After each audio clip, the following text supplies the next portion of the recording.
एक नौजवान लखनऊ से बम्बई आता है। उसके जेब में कुछ नहीं है, लेकिन सीने में जज्बा है, आंखों में तेज है और जहन में बहुत सारी कहानियां हैं। वो यहाँ आकर वी शांताराम जैसे महान डायरेक्टर से उनकी मुलाकात होती है।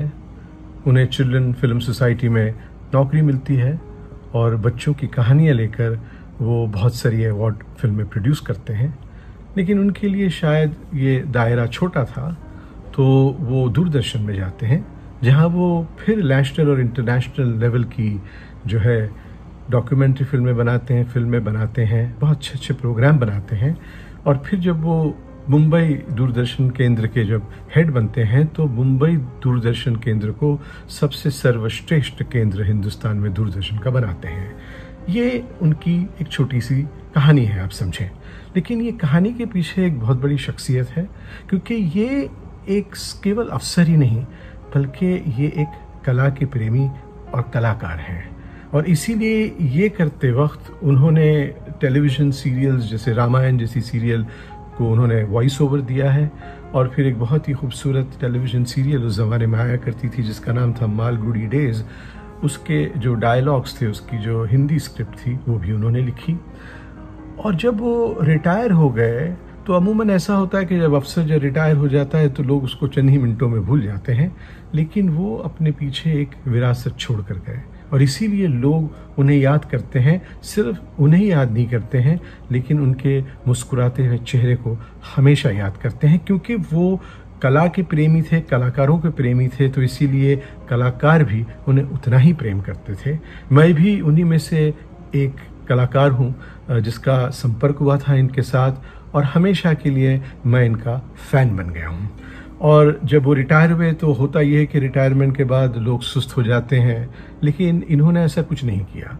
इनमें एक नई ऊर्जा, एक नया जोश, एक नई एनर्जी के साथ उन्होंने अपनी एक नई शुरुआत की। बहुत सारे इंस्टीट्यूशन के साथ वो जुड़े रहे। इतने सालों का जो उनका अनुभव था, वो उन्होंने नौजवानों के साथ में शेयर किया। लेकिन ये सारी चीज़ें एक जगह हैं। सबसे महत्वपूर्ण बात ये है उनके जीवन में कि उन्होंने जो शुरुआत की कि लोगों को कहानियाँ सुनाता, मतलब समझ लीजिए कि हर हफ्ते या 2 हफ्ते में वो एक नई कहानी सुनाते हैं। और इन कहानियों के ज़रिए लोगों को सिर्फ खुशी ही नहीं, बल्कि उनके जीवन को, उनकी ज़िंदगी को मायने देते हैं, मकसद देते हैं। और ये बहुत बड़ा योगदान रहा है उनका। मैं बात कर रहा हूँ मुकेश शर्मा जी के बारे में। और जैसा मैंने कहा कि जब भी आप मुकेश शर्मा जी को याद करते हैं, तो उनकी जो मुस्कान है वो आपके सामने आती। मैंने कभी भी उनके चेहरे पर कभी भी शिकन या किसी टेंशन या कभी ज़ोर से बात करना, तमीज़, तहजीब, संस्कार, ये सारा इस इंसान में जो है समेटा हुआ है। और ये शख्स आपको कहानियाँ सुनाता है, दिल से सुनाता है, ताकि वो आपके दिल तक पहुँचे। मैं एक बार फिर उनसे गुजारिश करूँगा कि एक कहानी एक बार और सुनाएं, नई कहानी सुनाएं हम सबको।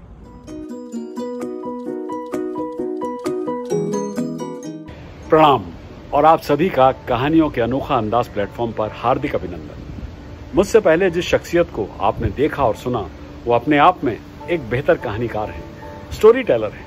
देखा ना किस खूबसूरती से उन्होंने आप सबको सुना दी चंद लफ्जों में मेरी आत्मकथा। जी हाँ, फिरोज अब्बास खान एक थिएटर और फिल्म निर्देशक, नाटककार और पटकथा लेखक हैं, जिन्हें मुगले आजम, सालगिरह, तुम्हारी अमृता, सेल्समैन रामलाल और गांधी विरुद्ध गांधी जैसे नाटकों के निर्देशन के लिए जाना जाता है। वो मुंबई में पृथ्वी थिएटर के पहले कलात्मक निर्देशक थे और 1983 में जेनिफर कपूर के साथ पृथ्वी थिएटर फेस्टिवल के प्रमुख भी थे। 2007 में उन्होंने अपने एक नाटक पर आधारित फिल्म गांधी माय फादर बनाई। राष्ट्रीय फिल्म पुरस्कार में फिल्म ने विशेष जूरी पुरस्कार और सर्वश्रेष्ठ पटकथा पुरस्कार भी जीता। टोक्यो फिल्म फेस्टिवल के लिए, ग्रैंड प्री के लिए फिल्म नामांकित हुई। 2016 में उन्होंने मुंबई के एनसीपीए थिएटर में मुगले आजम का मंचन किया, जो 1960 की बॉलीवुड फिल्म मुगले आजम पर आधारित था और जिसमें ब्रॉडवे शैली का संगीत था। तो ये था फिरोज अब्बास खान जी का मुख्तसर सा परिचय। और अब सुनते हैं आज की कहानी। नाम है अच्छाई विरुद्ध बुराई। एक दिन एक कॉलेज की कक्षा के विद्यार्थियों से एक प्रोफेसर की बातचीत हो रही थी। प्रोफेसर ने विद्यार्थियों से कहा, इस संसार में जो कुछ भी है उसे भगवान ने ही बनाया है ना? बोलो। सभी विद्यार्थियों ने कहा, जी हाँ सर, बिल्कुल भगवान ने ही बनाया। प्रोफेसर ने कहा, तो इसका मतलब यह हुआ कि बुराई भी भगवान की बनाई हुई चीज है, क्या कहते हो? सारी क्लास चुप थी। सब छात्र एक दूसरे का मुंह देख रहे थे। उनकी समझ में नहीं आ रहा था कि हाँ कहें या ना। तब प्रोफेसर बोले कि तुम सबकी चुप्पी को हाँ ही समझो भाई, क्योंकि ईश्वर ने बुराई को भी बनाया है। तभी एक छात्र उठा और उसने कहा, इतनी जल्दी इस निष्कर्ष पर मत पहुंचिए सर। प्रोफेसर ने कहा, क्यों? अभी तो तुम सबने कहा था ना सब कुछ भगवान नहीं बनाया, तो फिर तुम ऐसा क्यों कह रहे हो? विद्यार्थी ने कहा, सर मैं आपसे 2 छोटे-छोटे सवाल पूछना चाहता हूं। अगर आपने सही उत्तर दे दिया तो आपकी बात मान ली जाएगी कि भगवान ने ही बुराई को भी बनाया। प्रोफेसर ने कहा, ठीक है, ये बात है, चलो पूछो अपने प्रश्न। विद्यार्थी ने पूछा, सर क्या दुनिया में ठंड का कोई वजूद है? ठंड जैसी कोई चीज होती है? प्रोफेसर ने कहा, हाँ बिल्कुल है, 100% है, हम ठंड महसूस करते हैं, गर्म कपड़े पहनते हैं। विद्यार्थी ने कहा, नहीं सर, ठंड कुछ नहीं है, कुछ है ही नहीं। ये असल में गर्मी की अनुपस्थिति का एहसास है, एब्सेंस ऑफ हीट। जहां गर्मी नहीं होती वहां हम ठंड महसूस करते हैं।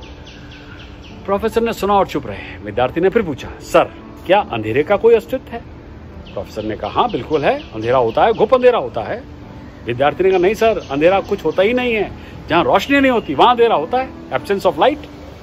प्रोफेसर ने कहा, तुम अपनी बात आगे बढ़ाओ, इंटरेस्टिंग। विद्यार्थी बोला, सर आप हमें सिर्फ लाइट एंड हीट यानी प्रकाश और तापमान ही पढ़ाते हैं, आप हमें कभी डार्क एंड कोल्ड यानी अंधेरा और ठंड ये नहीं पढ़ाते, और फिजिक्स में ऐसा कोई चैप्टर भी नहीं है, कोई विषय नहीं है। सर ठीक इसी तरह ईश्वर ने सिर्फ अच्छा और केवल अच्छा ही बनाया है। अब जहां अच्छाई नहीं होती वहां पे बुराई नजर आती है, पर बुराई को ईश्वर ने नहीं बनाया, बुराई तो सिर्फ अच्छाई की अनुपस्थिति है। दरअसल में दुनिया में कहीं बुराई है ही नहीं सर, ये सिर्फ प्यार, विश्वास और ईश्वर में हमारी आस्था की कमी का नाम है। प्रोफेसर लाजवाब थे। छात्र के तर्क ने उन्हें निरुत्तर कर दिया था। इसीलिए कहता हूं मैं भी कि जिंदगी में जहां मौका मिले अच्छाइयां बांटिए, अच्छाइयां बढ़ेंगी तो बुराई होगी ही नहीं। अगली बार फिर सुनेंगे ऐसी ही कोई अनूठी कहानी और जानेंगे एक नया फलसफा। सब्सक्राइब कीजिए और देखते रहिए कहानियों का अनोखा अंदाज।